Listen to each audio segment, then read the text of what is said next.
Hi, this is Tony VERA. I got an opportunity to film at Bill Rosendahl's home during the last days. The family let me do it in discreet, and all I know is he had a lot of friends and family who cared and really loved him, like I love the man. People come by every day, holding his hand, singing him songs, and this video is a tribute to Bill Rosendahl.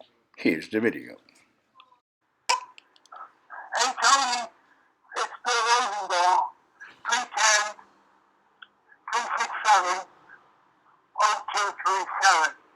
I want you to know Swan died today at about 4:40, peacefully, in his room. Swami X is gone, Tony. He had a nice life and a nice exit, but he left us at 4:40 this afternoon. Caregiver was here, and Chris was here, the caregiver's wife, because, domestic stuff was here, and when I got back, obviously, he was quite dead. And his body is still in his room, in his bed, and we're waiting for hospice to show up. It's now it's about 8 o'clock. See you later, baby. On the other side. 0237. I hope you enjoyed every I hope minute you're of okay, this Tony. time. Bye-bye. You certainly enjoyed, your life. God bless you, baby. We'll see you next time around, okay? Thank you for sharing your life with us all. And I'll be up there soon, so you'll save a spot for me We're up all there. going, baby. Yeah. Not too soon, Tony. Oh, okay, thank you. As long as it takes.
How you doing, brother?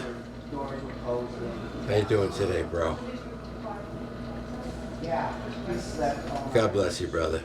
God bless you. In any pain today, bro? No, huh? Did you sleep okay last night? Good. All right. Rowan is here now, okay, to take care of you for the next 4 days. All right? Louis just is leaving right now. So we have what we call a change of shift right now, okay? You'll be fine with Rowan. Like you were with Louis just now. Louis leaving.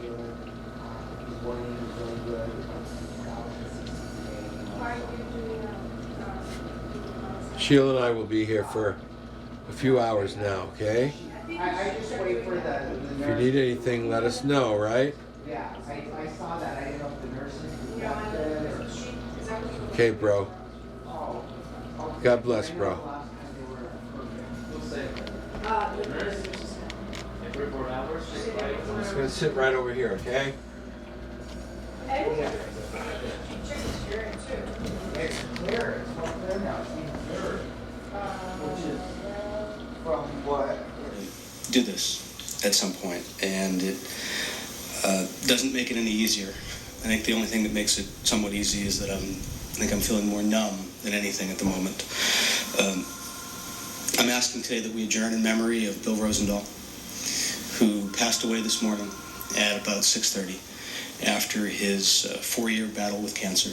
He was at home among friends and family, not in pain, and went very peacefully. I've known Bill for, I think, 13 years now. I was his campaign manager. I was his chief of staff for 8 years. But more than that, he was really a friend and family to me. We lived a block away, and I'd routinely get deliveries of fresh eggs and impromptu visits from Bill. And he was just a giant of a man who was filled with love and, more than anything else, I think, alive with a sense of possibility and an obligation of possibility. I used to joke with him that the scariest moment of my day was 9:20 every morning when he'd leave his home in Mar Vista and start driving to City Hall, and he'd call in with whatever his idea or plan or scheme was for the day.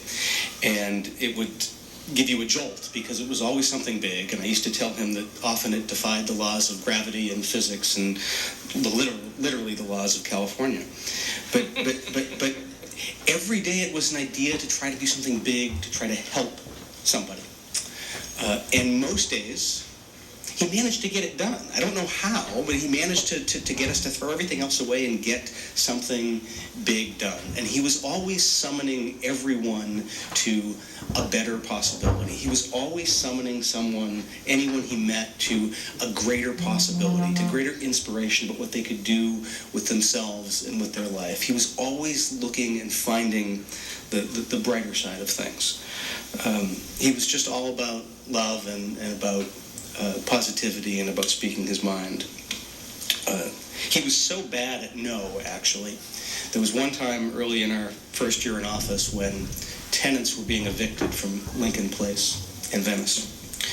And he was routinely calling the executives at AIMCO, asking them to allow the tenants to stay. And he would get off the phone and he'd say, "Mikey, they said the tenants can stay." And I'd go in my office and I'd call the vice president at AIMCO, and they'd say, "Nope, we didn't say that." And so it got to a point where when he had a meeting with the tenants, he actually said, "I called AIMCO, here's what I asked them, I'm going to let Mikey tell you what they said." Because he just couldn't exist in that universe where there was a negative answer or no. He always wanted to live in that possibility. Bill had a very, very storied life, and most of you probably know various elements of it. He was fond of telling his story, often here. He grew up in Englewood, New Jersey. He was an aide to Eugene McCarthy on his campaign. He worked for, then switched to Robert Kennedy and was with Senator Kennedy here in California when he died.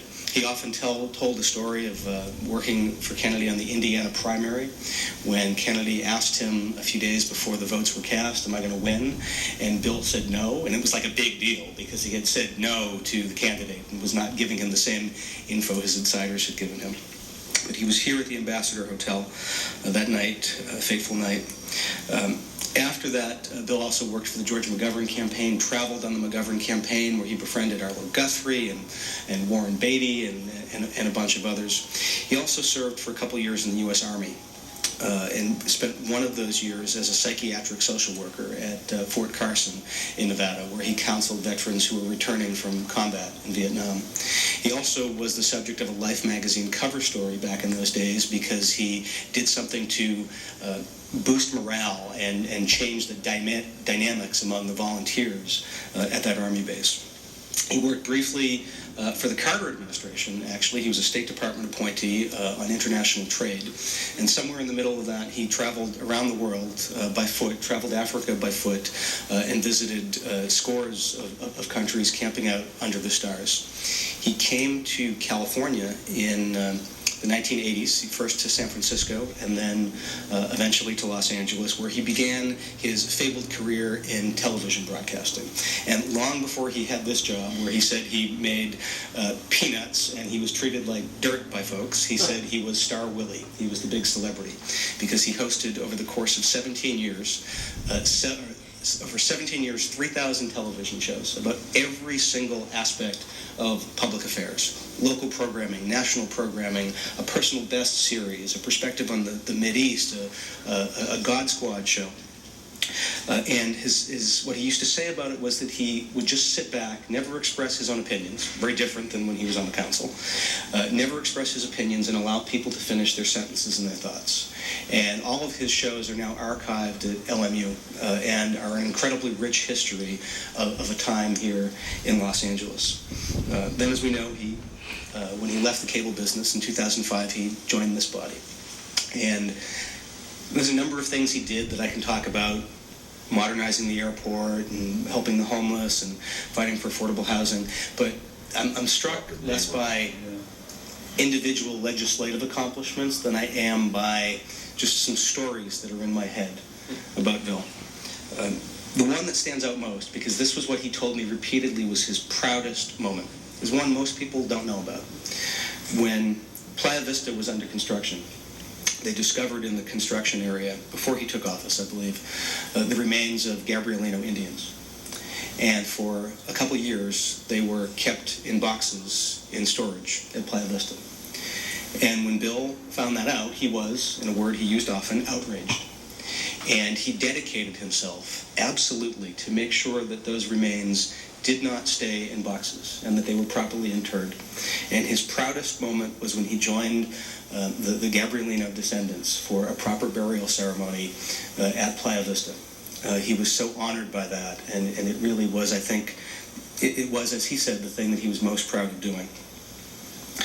But the thing that I think tells the most about who Bill Rosendahl was probably about 6 or 7 years ago, when Steve Lopez was doing all the columns about homelessness here in Los Angeles. Bill and a number of other elected officials and government officials, lots of folks, took a tour at night, 8 or 9 o'clock at night after dark, of Skid Row. And when they began the tour, they gave everybody rubber gloves, medical gloves. And they gave them instructions, don't touch anybody, because you might get a staph infection or get disease. Whatever you do, make sure you don't touch anybody. That pissed Bill off. And he refused the gloves. And he went around and he got down on his knees and held people by the hand and gave them a warm embrace and talked to them one-on-one. And that was so Bill Rosendahl. That was who he was. He saw the absolute dignity in everybody, whether it was a billionaire that he represented in Brentwood, or someone who was living on the streets, or someone who stood here and screamed at him every single day. We all know Bill gave away eggs. I'm so stoked that my young child got to spend 7 months having Rosendahl eggs every morning for breakfast, because it was Bill's fondest gift was to give something that was that's so distinctive, such a symbol of life. And he was beaming with pride every morning when he walked into this building with the 4 or 5 half dozen cartons of eggs. And for him, giving those out was like giving out an Academy Award or a lottery prize. And he just thought it was the best thing in the world. But the other thing he gave out was hugs. And I sat through countless meetings with Bill, some pleasant, some unpleasant. But he began every meeting by hugging everyone who came into his office and hugging them when they left. And whether someone disagreed with Bill or disrespected his opinion or where he was coming from, folks invariably felt better having been in his presence. And they felt loved and respected. When my sister was sick and was dying about 5 years ago, Bill wasn't just a boss. He was like the most amazing friend in the world. For about 6 months, I was his chief of staff from a hospital room on the East Coast most of the time, flying back periodically. And he was just absolutely the greatest friend, because he would love to visit people in the hospital just to share some love and a hug. Bill took people into his home all the time. Back in the 80s on Venice Beach, he took people in off the street. There was a guy, Swami X, who passed away a few months ago that we adjourned in memory of, that Bill took into his home about 20 years ago, I guess. And Bill cared for Swami. Swami got sick about 5 or 6 years ago. And Bill called friends, raised money, and provided round-the-clock care for Swami, who didn't have insurance, and made sure that Swami had the opportunity to be cared for at home and to die at home. And that's something that Bill really wanted as well. When he was diagnosed with cancer almost 4 years ago now, Bill got very morose, which was very uncharacteristic. And he was planning his funeral. And it was like a 7-day funeral with hosts of speakers and all sorts of stuff. But he was planning it out. He cashed in an annuity. He gave $100,000 away to family and friends. And he really thought he was going to go. He thought he would have passed away in August or September of 2013. And I was with him when a friend of his came over with her husband, who was a retired oncologist. And this oncologist said, Bill, there's nothing we can do. You're going to die. Take some morphine and pass peacefully. And that's when Rosendahl kicked in. Once someone told him he was going to die, there was no way he was leaving. And he dug in, and he did everything he could. He took those hits of radiation, he took that chemo, he took the medical marijuana to feel better, and he fought like hell. And he came back, and he was in remission. And he got cancer again, and he came back, and he was in remission. And up until a few months ago, just before Christmas, he was out at events with me. We were doing events together. He was out. He was speaking at cancer events, at community events, at galas. He was just out and about because he loved being around people. And when this last bout hit him, it hit him right around the holidays, right after Christmas. He got really, really ill. And he was in the hospital in January. And the doc said, it's probably got 2 or 3 days. And God bless his family. They brought him home. And that gave him a second lease on life. Being around his chickens and being around his birds and in his home gave him a whole new burst and boost of energy. And what it gave him was the opportunity to have this incredible living wake where folks who had known him for just a few years or for a lifetime came by his bedside, sat with him, held his hand, fed him, told him stories, sang to him, shared pictures with him, and he really got to live this wake. And I could tell he enjoyed it. And there were so many of his different friends, so many of you. He's ready. Yeah. I love it.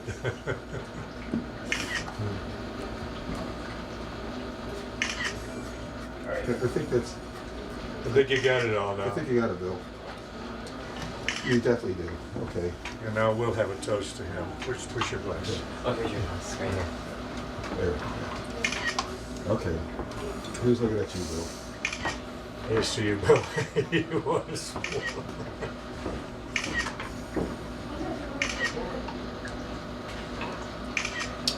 Oh, that's good stuff. Yeah. That's good stuff, huh, Bill? Good stuff. The best councilman this district has ever seen. He always said he was not a politician, but an elected official.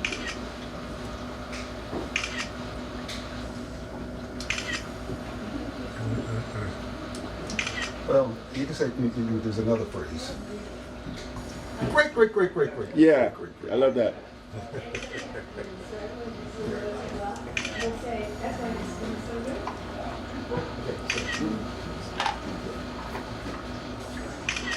Well, let Tony see the bottle. Who's that bottle from? This is from Scotland. Collins, my favorite, sipping scotch. And he loves it too. The last time he was at my house, he drank a half bottle. Wow. On the rocks, right, Wow. Bill? That's the way we like it. Good, smooth stuff. The thing about it, it's good for what ails you. If nothing ails you, well, it's good for that too. Like your father-in-law said, it's not alcohol. It's medicine. It's medicine.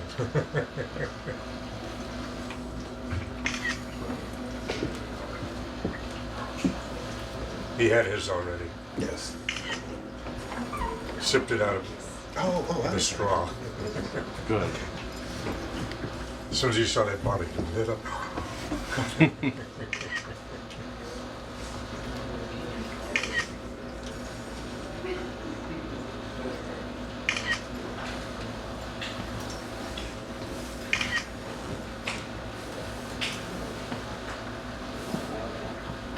A lot of people here that love you, Bill. Yeah. A lot of people.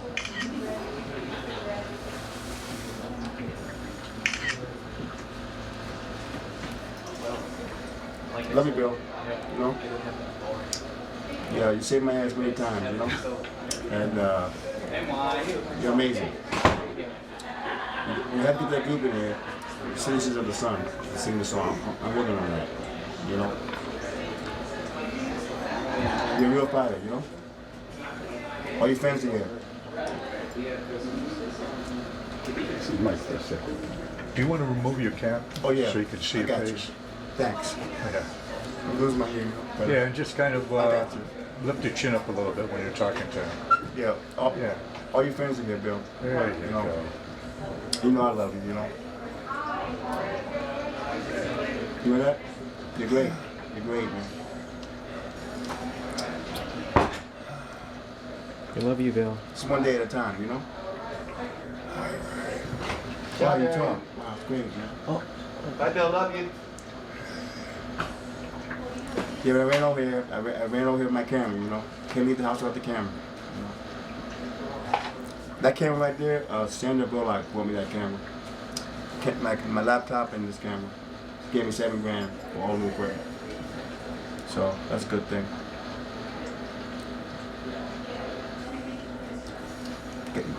Your buddies over here, you know? You're great too. You're a legend. Of sorts. No, everybody knows you. You know, in a good way. I hope so. No. I hope so.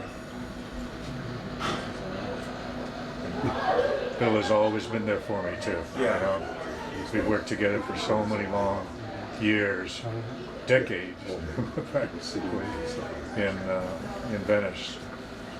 That he is truly a legend in his own time. Yeah, his own time. In his own time. It's changed. The beach right here, Venice has changed. Yeah. No, I still live in Venice, you know, and big part of Venice. Oh yeah. Mark Antonio Grant, a legend. Right. I was taking him at the meetings in Venice. I would go there with my camera, and he wasn't used to it, Mark. You know, I was like, Right. had a camera glued on him, man. You know? So remember that? Well, Mark has been Well, you see, you just walked in. very, Holy very shit! good. Oh, wow. Oh, how you doing? good to see you. Wow. Oh, Oh, I'm sorry about that. Oh man. Oh. you missed us. He had a scotch. Good. Go ahead. You guys aren't gonna put this on the line, right? I'm gonna wait till later. I brought him his favorite, McKellen's. Oh, good. Straight from Scotland. Good. Good. We put it in a straw, and he lit up on that. It's like a Yeah. McKellen's scotch. Oh, sorry. Okay, don't worry about it. Yes. What's the key to? He looks really good, Swami X. So what's the key to? He's doing terrific. You're an amazing man by taking him in. Well, nothing to do with me. It has to do with him. He's amazing. He's 88 today. Is he gonna wake up at all? 88. Okay, but I mean, Sure. He's does- gonna come and when come does he get alive. up? He's gonna sing. He's gonna dance. You, so many folks who visited him, and some days he was lucid, and some days he could talk. One day I was reading him the Facebook messages folks had posted, and somebody was thanking him for something in particular he'd done, and there was me and Mark Antonio Grant, a member of his staff, in the room, and he grabbed us each by the hand and he said, "I'm so proud of the work that we were able to do." Bill is survived by his longtime partner, Hedy Elkolti, his brother Tom Rosendahl, and his sister-in-law Sheila, who live in Westchester, with their sons Robbie Paul, Ricky, Luke, and Arthur. His brother Stephen of Colorado, his sister Mary of North Carolina, his sister Helen of New Jersey, and his nephew and his housemate and his caregiver, Christopher Rosendahl, who has done a remarkable job taking care of Bill over the years. The funeral and memorial arrangements are still pending. Most likely there will be a massive Christian burial at St. Monica's Church in Santa Monica. And then I am going to throw one hell of a memorial service celebration of life at Mar Vista Park over one of the next couple weekends. That will be the kind of service that Bill wanted that probably couldn't fit into the liturgy of a Catholic service. In lieu of flowers, donation. The LA Press Club, which you helped recreate and keep alive is creating a new award, the Bill Rosendahl Public Service Journalism Award. It's fabulous. Lori Hazenkamp from Pacific Palisades just called me, and she's working to make sure that Equality California and Lambda and those groups all do special awards for you this year.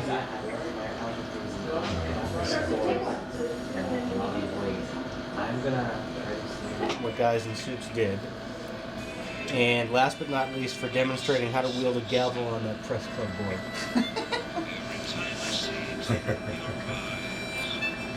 Nicole Vick says, I had the honor of serving with you on the newly formed City Health Commission with Commission President Rosendahl. Your presence is missed and I love you. S.J. Harper says, love you madly, Bill Rosendahl. You're one of the few great men I have ever known. You're right up there with Stanley Scheinbaum.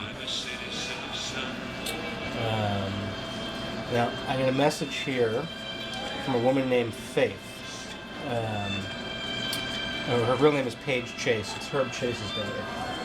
Herb from Santa Monica. She said, I remember going with my dad to Adelphia where he proudly supported you and the meaningful discussions you facilitated. I remember you and your joyful spirit at our Christmas party wearing your rooster tie. I remember that tie. I remember you at the holiday events at the Venice Canals, sharing your passion and enthusiasm, as you so often do. And of course, I remember you standing up at my dad's memorial to support me when my family didn't. I will never forget that. You are a progressive after my own heart. And you have the courage to speak up loudly and proudly for what you believe in. My dad was the same way, and it was so easy to see why he appreciated you. He was very discerning and selective when it came to people's characters. His stamp of approval was not easy to come by. So to have it, as you did wholeheartedly, says a lot about how special you are. Few people have displayed the bravery you have in speaking up for so many worthy causes, and I have great respect for you. You will continue to be an inspiration to me and to all those you have touched. I wish you great peace and love and fulfillment, and know that you have been of great service and have given a voice to those who needed it the most. With great respect and care, and until we meet again, Paige Chase, Herb Chase's daughter. That was a beautiful one.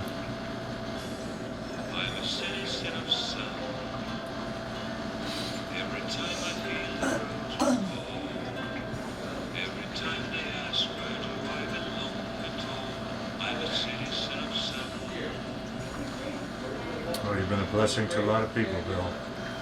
A guy named John Rush Gomez says, my wife and I are longtime Venice residents, and we thank Bill for all his tireless work for our community, especially his efforts on behalf of the homeless and for affordable housing. His presence at Venice Neighborhood Council meetings was always energizing and inspiring. Wishing him and his family lots of love and peace. Literally hundreds of messages like that.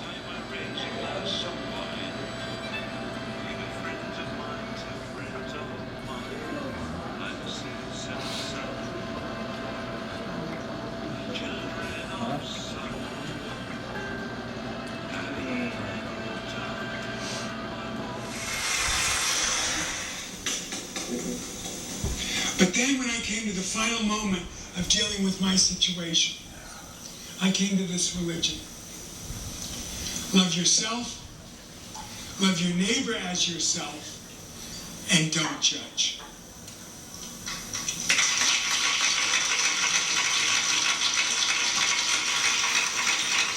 And I can tell you that's an umbrella for everybody, because all human beings have a right to have dignity and respect. And we all are family. We all are brothers and sisters. We all live together in the context of this earth. It's our earth. And if we can get along with each other and get with each other, what good is it?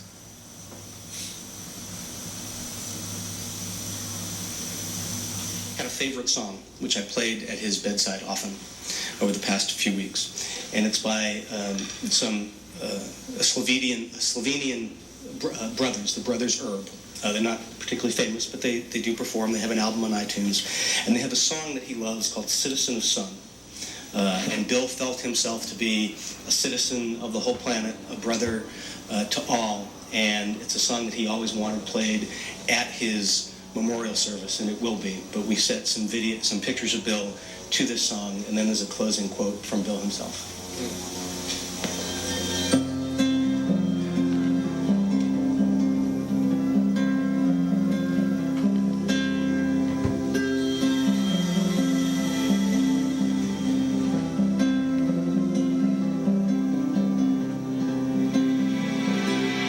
I'm a citizen of sun.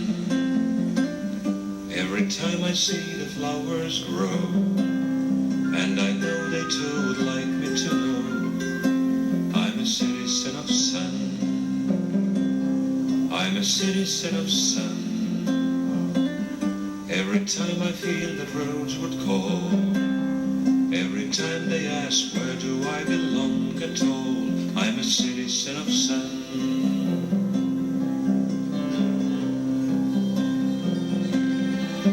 Children of sun,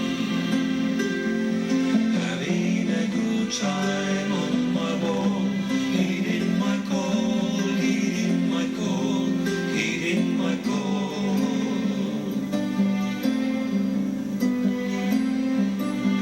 I'm a citizen of sun.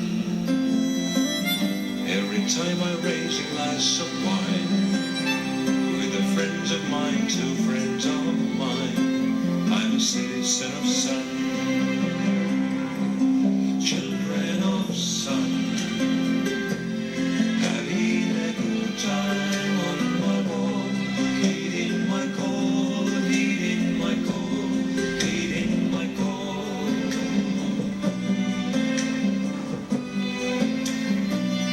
I'm a citizen of sun. Every time I see it in your eyes, even if it doesn't sound too wise, I'm a citizen of sun.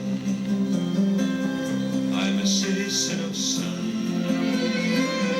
Every time I see it in the sky, raise your eyes if you still wonder why, I'm a citizen of sun.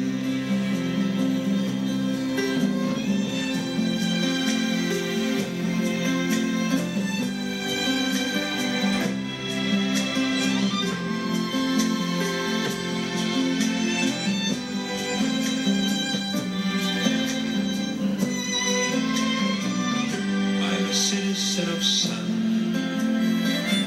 Every time I see it in the sky, raise your eyes if you still wonder why, I'm a citizen of sun.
Cossack and my first partner, Christopher Lee Blauman, painted that. Unbelievable. There's your ocean. Wow. Watch the bees up there. The bees up there? There's a beehive. Be careful. Careful. Wherever it is, I'm not going near it. Wow. Wow, gorgeous. Where's the ocean? I don't see it. I see Catalina over there. Is that Catalina? See that on the horizon this way? I see the water. This morning I could see the sunrise. It came right up there, and you get to see the sunset right over there. And you get that fresh ocean breeze. It's the first ridge off of the beach in Venice. So it's the same fresh air before it starts getting blocked. Yeah. As you get east, and you end up in Pasadena, where it's filthy and August and September. But we're blessed with Mother Nature's air condition. This particular house. It's unbelievable. I have no air condition. You don't need it. This You house. don't need it here. It's just. Peggy was saying bees love your lavender here. Yeah, that's what they, Yeah, is that Catalina over there? Okay. Yeah, and that's Venice Beach down there and Playa del Rey. Marina del Okay. Rey. And you're what? I forgot the name of your area. You told me a million times. This is Mar Vista, and that's Mar an arm of Vista. God, I I knew call it this started. cactus. An arm of God, that cactus. Yes. view of the sea, Mar Vista. I knew it started with an This is a M. wisteria, and this is the Jackie Guthrie plant. She gave it to me, and I think of Jackie as she has passed now, and that's her plant. Which one? This one right here. Well, Right here, this one?